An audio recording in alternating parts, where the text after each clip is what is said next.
Am I the asshole for reporting a server over posting a TikTok? It may sound implausible, but setting, coffee shop in small town America, most people know each other, so not really that out of the ordinary. There's a nice indie cafe a few blocks from my house, which I go to a couple of times weekly. Servers all know me.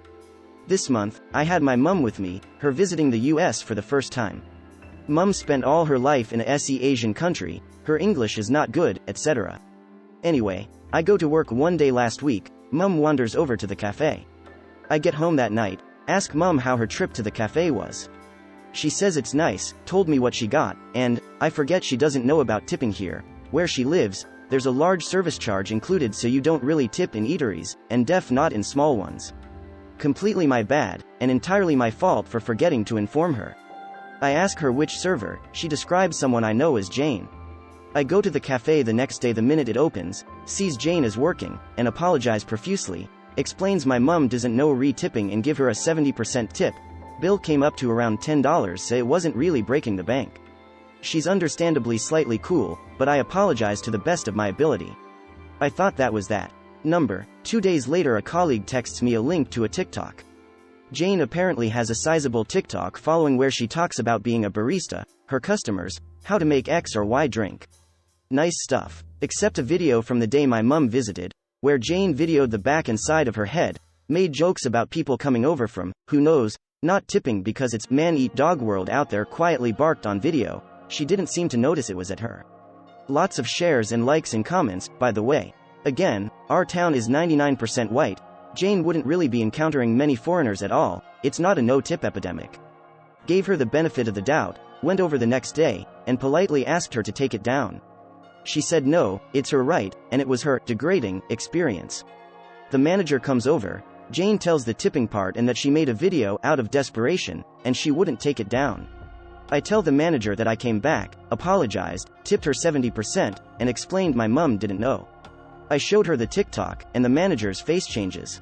She doesn't discipline Jane in front of me, but from what I heard, she was let go immediately. Now her mother is posting on her own and my FB, as well as hinting on the community FB group about certain people not respecting servers, and causing Jane to be fired. Several people, many who don't know the whole story, agreed with her, even discussing setting up a collection. Almost total belief that I am the no mention of the TikTok.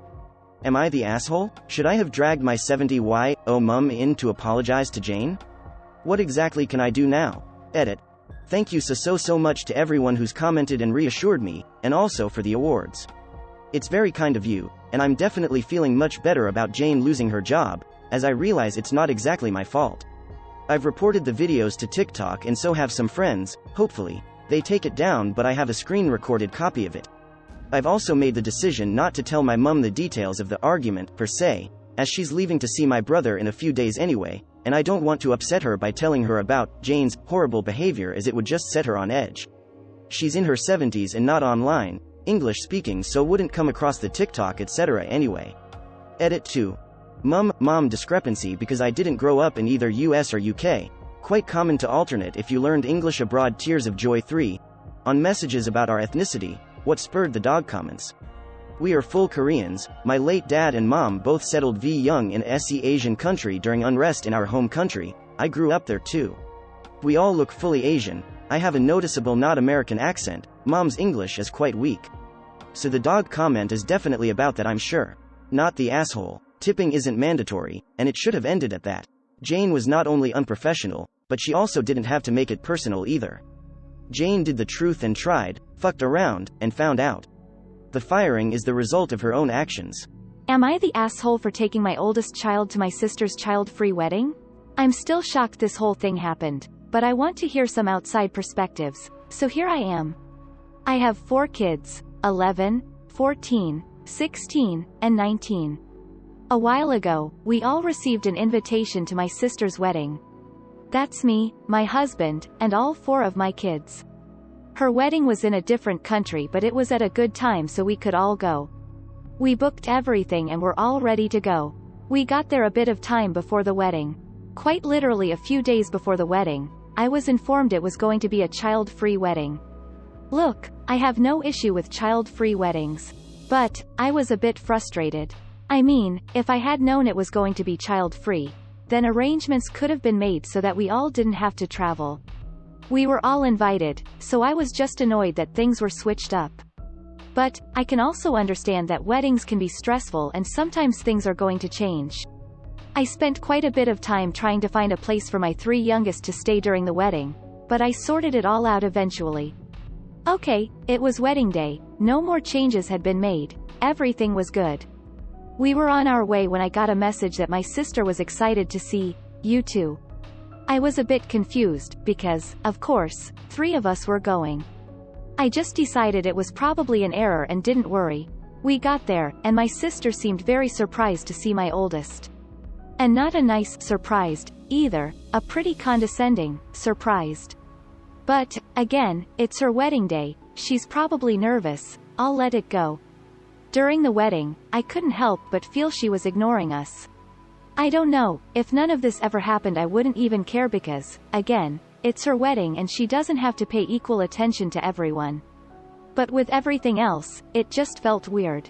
After the wedding, she sent me a message that it was nice to see me there, but she would have appreciated it if I had respected the child-free part. I replied saying I was so happy for her and enjoyed every second of the wedding, and I thought I had respected it, but if there was a miscommunication I was very sorry. She told me that there was no miscommunication, that I had disrespected her and I should apologize. I basically reiterated what I had already said, and didn't apologize. Am I the asshole? Edit. For those wondering about the invitation, RSVP.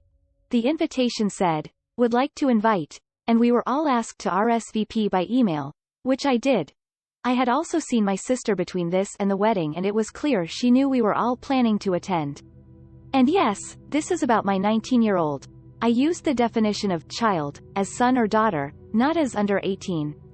Sorry for the confusion. By your sister's logic, nobody should attend at all, because everybody is somebody's child. Not the asshole. Am I the asshole for telling my cousin he can't do an interpretive dance at my dad's funeral? I get this might be a no-brainer to some, but hear me out. My dad passed a couple of days ago. It was a long time coming and only made worse by COVID. I'm handling the funeral arrangements as I was named executor of his estate. I included my aunts and uncle in the planning process out of respect. While we were discussing, my aunt said my cousin, who is diagnosed with Asperger's syndrome, wants to perform an interpretive dance at the church in front of the casket to bid my father farewell. I said no, absolutely not. For one, this is all happening in a church. The priest would have a stroke. Next, my cousin is not a good dancer.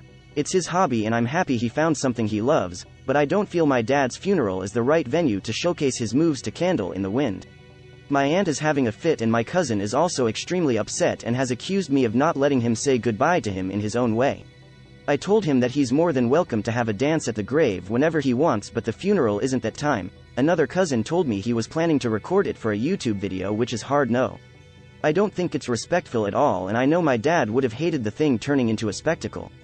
Am I the asshole? Not the asshole, of course. This may be the best title of an AITA post we'll see all year. I don't even care if it's real.